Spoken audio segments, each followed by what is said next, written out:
Yup, it's Culturama. It's a chance for us all to learn a little bit about Toastmasters and how it promotes communications and leadership skills, and how you may want to one day drop by to a Toastmaster meeting and upgrade your skills in communicating with your fellow human beings, or facsimiles thereof. Welcome, Donna. Donna is the brand new, newly inaugurated, used to be governor now, called the director. District Director, yes. District Director of District 7. District 7. 7 is the only number from 1 to 10 that has 2 syllables. Did you know that? I do now. Okay, good. And it rhymes with heaven. A Works for future me. destination, hopefully. Right, Phyllis? Hey there. Hi, Lee. Have you been Hi, there and back? everyone. Have I been what? To heaven and back? You checked it out for A us? time or two, yes. It's very cloudy on most days. Okay, good, yeah. My late mom used to tease me and saying that my halo was being held in place by my devil horns. So that's typical Ida Coynism. That's where I like got that. my sense of banter from. Okay. We want to welcome Donna to the show. Donna is a leader. Let's ask a little bit. You grew up in Eugene. You told me you live in Eugene. I did. It's my hometown. Okay.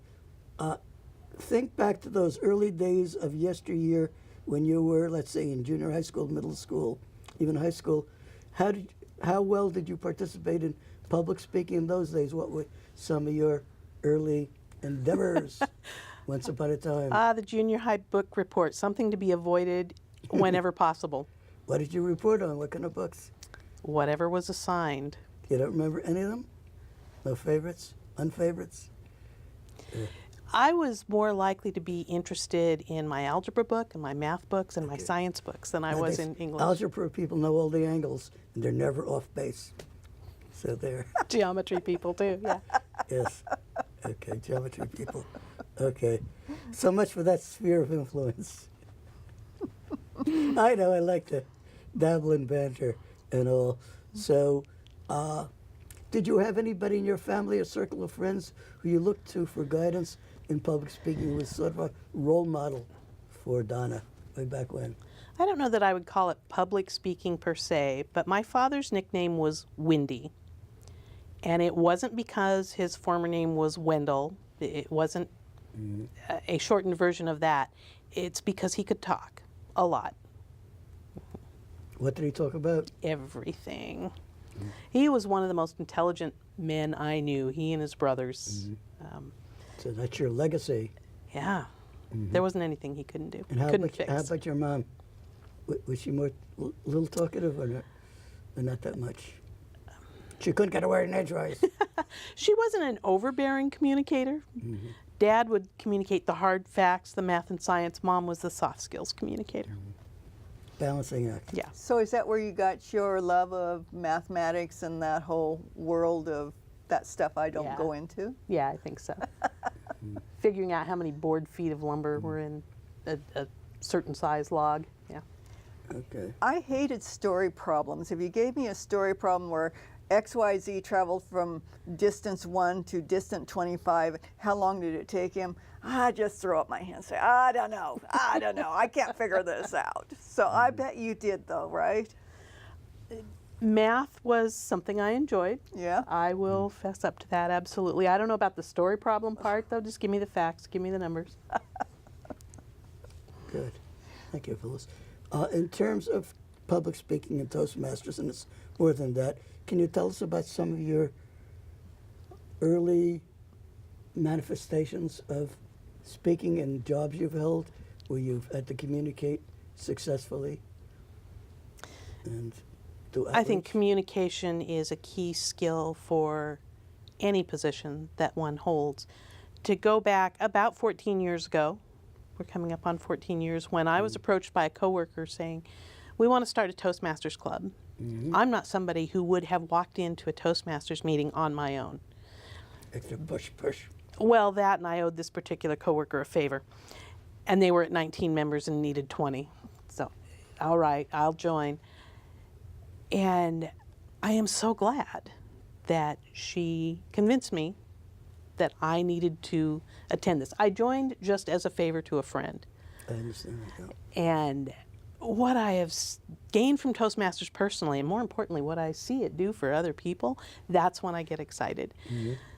Okay. Yeah, I was particularly focusing on how the speaking part correlated with your jobs. What field were you in, or are you in, where you use your communication skills so we could connect the pieces of the jigsaw Okay. puzzle?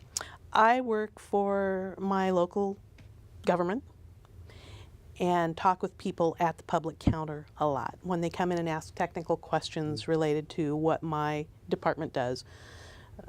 Infrastructure services that are available to a property, permit requirements, land use applications. There's heavy emphasis on dealing with the public.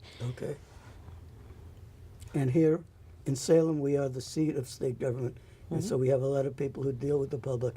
That's why I think with the eclipse coming in a few days, that they've decided to farm out some of the jobs on eclipse day so the people work at home and they get caught in the crunch of the bridge and the other crazy traffic chaotically around town.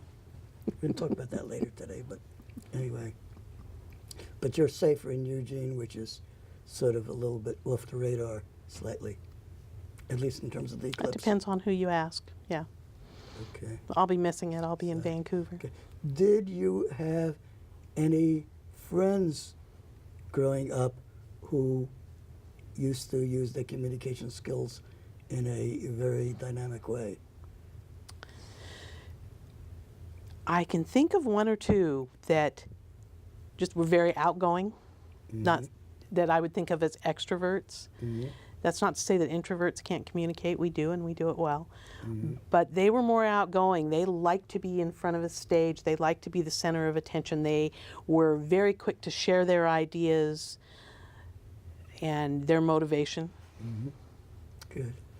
Phyllis, tell us what Toastmasters really is all about. What's the purpose of the organization? Well, Phyllis? for me, the purpose of the organization, and of course the tagline is where leaders are made. And I think that says a lot about communication, because once you're confident in your communication style, then it's very easy to fall into leadership, because people will start coming to you for your ideas when you can share succinctly. The people that stutter through, even though they know exactly what they're talking about, people who are shy about giving their opinion, I don't know, they seem to me to be kind of shunted to the side. They're not asked their opinion, even though they are the best source. And what Toastmasters did for me was to give me my voice so that, and taught me how to speak succinctly so that I could get those ideas out there and people would listen. Now with Donna, Yes. she's been in leadership an awfully long time. You started out, what, as a club officer, so that you started learning your voice. What was that like for you when you finally found people were listening to what you had to say? People listen to what I have to say. I am not one who aspired to leadership by any means. It was, if there was something that needed to be done, sure, I can help. How can I help? I didn't imagine I would go beyond a club officer role, but an area governorship was vacant. They needed some help. Sure, I'll give it a shot. The division governor, there was an opening. Donna, can you help? Sure, I'll give it a shot. You and I both know what a phone call can do. And the funny thing is, even though I didn't aspire to it, that's when I realized how much this organization has to offer. The more involved you get in the leadership aspects of any organization, I imagine, the more you realize what it takes to run that operation and what that organization or operation can do for its members.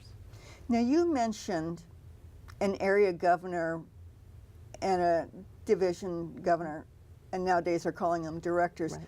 For our audience out there who don't know anything about Toastmasters, what do those people do? Well, let me talk a little bit about the Toastmasters pyramid.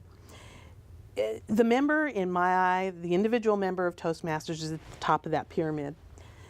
And there is a club of people to provide support to that member. An area is a group of clubs. And there is an area director that serves as a resource to clubs to help make sure they have what they need. The next layer is a division, which is a group of areas. and there is someone assigned as a division director to help provide support to make sure those area directors have what they need so that they can help the club, so the club can help the members. Right. And Lee, you were a Toastmaster at one point in your professional career. 18 years, Yeah, and starting in Virginia, where I lived. you were part of leadership too, were you not? Yeah. I was a club vice president. I was a club president. I became a public relations officer, what you're doing now. And I was also briefly, I think, a club building type person and all. And I generated a lot of written material to help out Toastmasters. But I felt that the most practical part of Toastmasters for a lot of people who are employed are learning the table topics. And table topics makes you spontaneous to deal with job interviews because you don't know what the heck, I don't use the other word on television, but what the heck the interviewer is going to throw at you. And table topics does exactly that. So to use the old cliche, it keeps the butterflies in your stomach information flying and all. And I mean, a lot of life has unexpected moments, and you gain more confidence and ability to have flexibility and not get overwhelmed by new surprises by table topics because it prepares you. Because I remember one of the most interesting ones was somebody brought in some Chinese fortune cookies, and you dig into the bag, you pick up a cookie, and then you have 2 seconds to read the fortune and make a little 2-minute speech on it. It was kind of fun. Yeah, and then you got to eat the cookie. Yep, that's the way the cookie crumbles. That's the way the cookie crumbles. So my question back to you, Donna, is so the area support the clubs, the division supports the area. What's beyond that? There is a district, which in our case, District 7, which supports the divisions, the areas, the clubs, the members, is most of Oregon, including Central Oregon, a little bit of Southwest Washington, and we have 2 clubs in Northern California. Okay.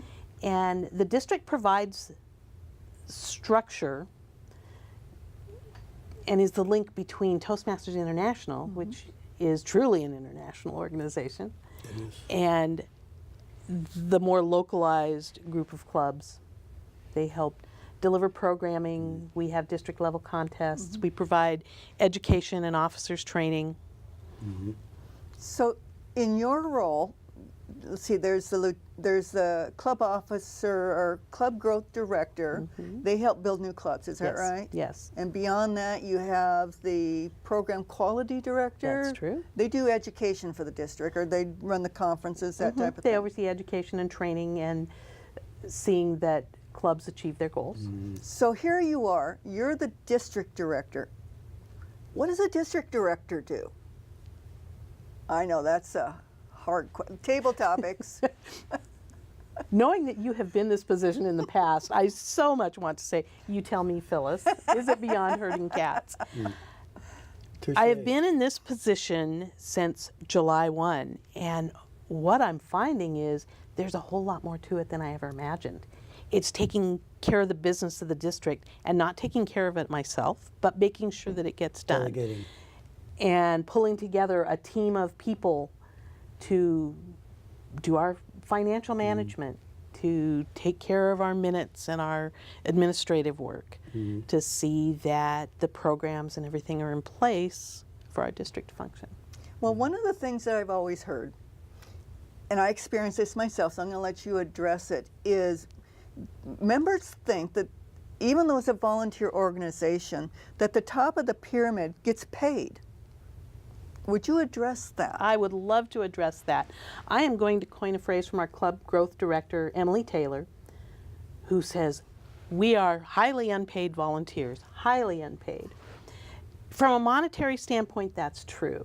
The reward from serving in the district is something other than monetary value. It's intrinsic. It's seeing people around you grow. It's helping others grow their own leadership skills.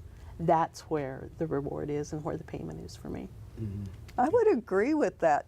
And when you were an officer, did you find that to be true for you too? It's Yeah, not there is about growth, that. and that's why I want to get into asking both of you to describe not the top hierarchy, but what a typical meeting is like and who are the team players.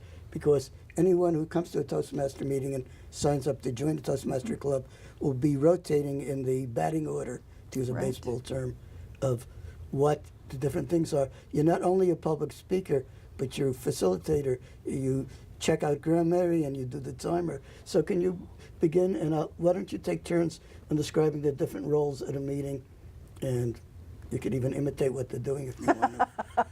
Role playing. Ooh. Each club will do things a little bit differently. A Okay. typical meeting may have a club officer bring the meeting to order, bang the gavel.